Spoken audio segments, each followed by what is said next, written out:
Well, if that turns out to be you, you may be risking an audit from the IRS. Our consumer lawyer, Eric Seidel, has some tips tonight from the experts to actually lower your chances of being audited. What's going on, Eric? Well, Kelly, wouldn't it be nice if you had the inside scoop on exactly what those IRS agents are thinking when they look over your tax return? Well, no one can say exactly what triggers an audit, but there are a lot of folks out there with past experience, and we asked them for some insight.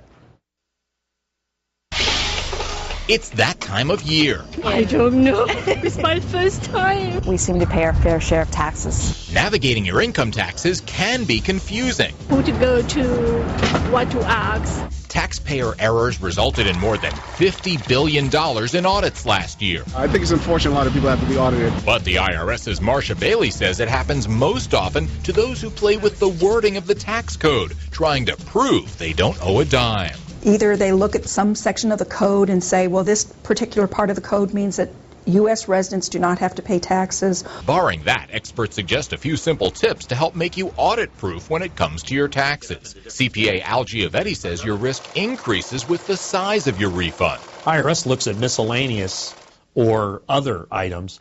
If you don't know what it is, don't put it down. He also recommends being careful when it comes to your home office, car, and cell phone. Another thing that will get you in trouble in an audit is claiming 100%.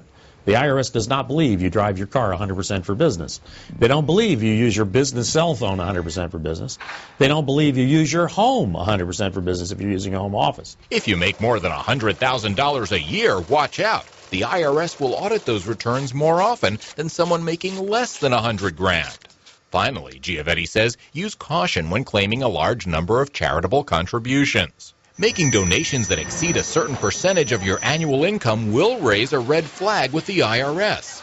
A few simple reminders to help keep you out of tax trouble. Now, of course, you shouldn't be afraid of an audit if you're truthful on your return, but it can be time-consuming no matter how you cut it. That's why you want to make sure you have the right paperwork, keep accurate records, and save all those receipts. It'll save you both time and money. John? Yeah, save it all, save it all.